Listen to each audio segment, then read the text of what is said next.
यहाँ पर हमारे पास कुछ फ्रैक्शंस हैं और हमें इन फ्रैक्शंस को छोटे से बड़े के ऑर्डर में लगाना है।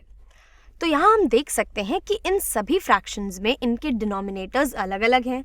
तो इन्हें कंपेयर करने के लिए हम यहाँ इनका एक कॉमन डिनोमिनेटर निकाल सकते हैं और फिर इन सभी फ्रैक्शंस को कंपेयर कर सकते हैं। ये तो एक तरीका है। दूसरा तरीका ये भी है कि हम इसे डायरेक्टली कर लें और यहाँ इन सभी की वैल्यूज़ निकाल कर इन्हें कंपेयर कर लें। आखिर फ्रैक्शन का मतलब डिवीजन ही तो होता है, लेकिन वो थोड़ा सा लंबा तरीका होगा और हम अपने पहले वाले तरीके से करेंगे और इनके कॉमन डिनोमिनेटर्स का पता लगाने की कोशिश करेंगे। तो कॉमन डिनोमिनेटर्स निकालने के भी कई सारे तरीके होते हैं। एक तरीका तो ये है कि हम इन सभी डिनोमिनेटर्स में से कोई एक नंबर ले लें और उस नंबर के मल्टीपल्स लिखते जाएं, और जो कोई भी मल्टीपल यहाँ पर इन सभी नंबर्स से डिविजिबल होगा वही हमारा कॉमन डिनोमिनेटर होगा। तो ये तो एक तरीका है। और दूसरा तरीका है प्राइम फैक्टराइजेशन का। तो अगर हम यहाँ इन सभी डिनोमिनेटर्स को प्राइम फैक्टराइज कर देते हैं और फिर हम इनका एलसीएम निकाल लेते हैं, तो इनका एलसीएम ही दरअसल इनका सबसे छोटा कॉमन डिनोमिनेटर होगा। तो चलिए यहाँ पर इन सभी का प्राइम फैक्टराइजेशन करना शुरू करते हैं। 9 को मैं लिख सकती हूँ, 9 को मैं 3 × 3 लिख सकती हूँ और 3 एक प्राइम नंबर है, इसलिए 9 के प्राइम फैक्टर्स 3 और 3 हैं। इसी तरीके से अगर हम 4 की बात करें तो 4 को मैं 2 × 2 लिख सकती हूँ और 5 तो खुद ही एक प्राइम नंबर है। फिर बात करते हैं 12 की। 12 को मैं लिख सकती हूँ 2 × 6 और यहाँ पर 2 तो एक प्राइम नंबर है, लेकिन 6 को हम इससे आगे भी डिवाइड कर सकते हैं। तो 6 मिलता है मुझे 2 × 3 से। तो 12 के प्राइम फैक्टर्स हो जाएंगे 2, 2 और 3। इसी तरीके से अगर हम 15 की बात करें तो 15 मुझे मिलता है 3 × 5 से, और 3 और 5 दोनों ही प्राइम नंबर्स हैं, तो यही इसके प्राइम फैक्टर्स भी हैं। तो अब इनका लीस्ट कॉमन मल्टीपल निकालने का मतलब है एक ऐसा नंबर, एक ऐसा सबसे छोटा नंबर निकालना जो कि इन सभी से डिविजिबल हो।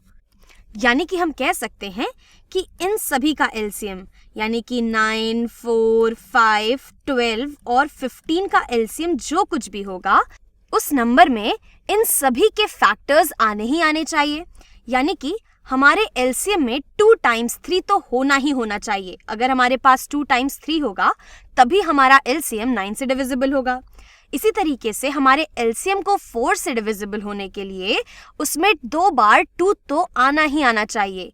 यानी कि हम यहाँ पर कह सकते हैं कि हमारा एलसीएम 3 × 3 × 2 × 2 होगा। इस तरीके से हमारा एलसीएम 9 और 4 दोनों से ही डिविजिबल होगा।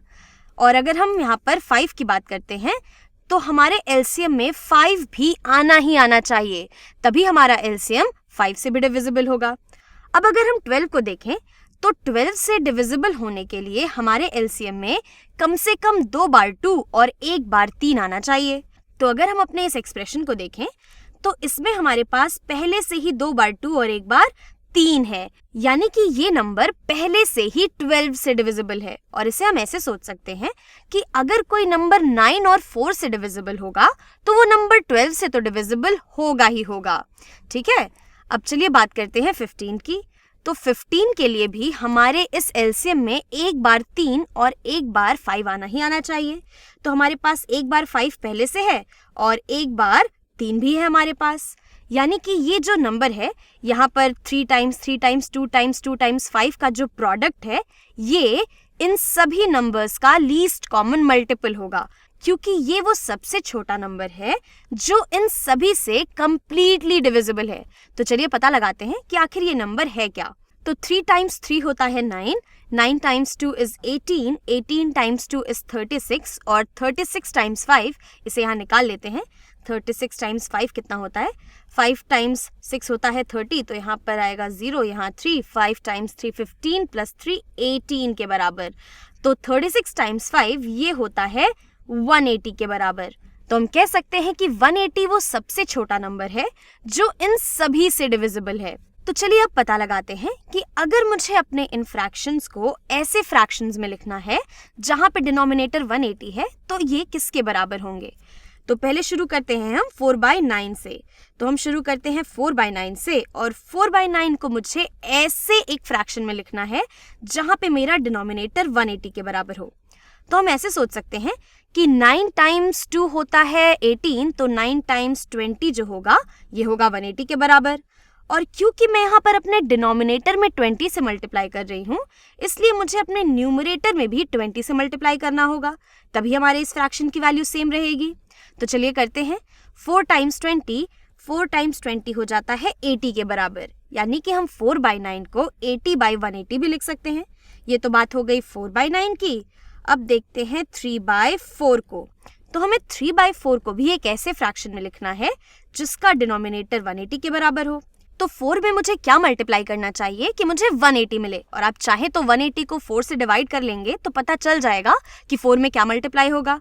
या फिर हम ऐसे सोच सकते हैं कि 4 टाइम्स 40 होता है 160 और मुझे 20 और चाहिए, और 4 टाइम्स 5 होता है 20, यानी कि 45 टाइम्स 4 होगा 180 के बराबर। और क्योंकि ये चीज़ हम डिनोमिनेटर में कर रहे हैं, इसलिए हमें ये अपने न्यूमरेटर में भी करना होगा। तो 3 टाइम्स 45 कितना होता है? 3 टाइम्स 40 होता है 120 और 3 टाइम्स 5 होता है 15। तो 120 प्लस 15 ये हो जाएगा 135 के बराबर। तो 3/4 को हम 135/180 लिख सकते हैं। चलिए अब 4/5 की तरफ बढ़ते हैं। अब बढ़ते हैं 4/5 की तरफ, और इसे भी हमें ऐसे फ्रैक्शन में लिखना है जिसका डिनोमिनेटर 180 हो। तो यहाँ पर 5 में मैं क्या मल्टीप्लाई करूँ कि मुझे 180 मिले? 5 टाइम्स 30 होता है 150 के बराबर, और 5 टाइम्स 6 होता है 30 के बराबर, यानी कि 30 + 6 36। 5 को अगर मैं 36 से मल्टीप्लाई करूंगी तो मुझे 180 मिलेगा। और यहाँ पर यही चीज़ हमें न्यूमरेटर में भी करनी होगी। यहाँ मैं ये वाला साइन ही लगा देती हूँ। तो 4 टाइम्स 36, 4 टाइम्स 30 होता है 120 और 4 टाइम्स 6 होता है 24, यानी कि 120 + 24 जो कि होता है 144 के बराबर।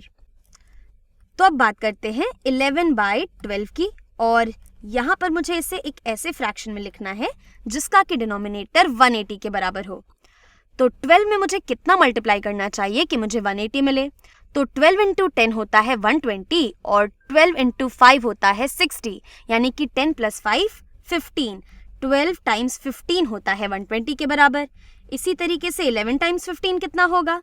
तो 10 टाइम्स 15 होता है 150 और 1 टाइम्स 15 होता है 15। तो 150 + 15 हो जाएगा 165 के बराबर। तो 11/12 को हम 165/180 लिख सकते हैं। तो चलिए अब अपने आखिरी फ्रैक्शन की बात करते हैं 13/15 की, और इससे भी मुझे एक ऐसे फ्रैक्शन में लिखना है जिसका डिनोमिनेटर 180 हो। तो 15 में हमें क्या मल्टीप्लाई करना चाहिए कि मुझे 180 मिले? और हम यहाँ पहले ही देख चुके हैं कि 12 टाइम्स 15 180 के बराबर होता है, यानी कि 15 टाइम्स 12 इज 180। तो 13 टाइम्स 12 कितना होगा? 10 टाइम्स 12 होता है 120 और 3 टाइम्स 12 होता है 36 के बराबर। तो 36 + 120 ये होता है 156 के बराबर। तो 13/15 ये 156/180 के बराबर है।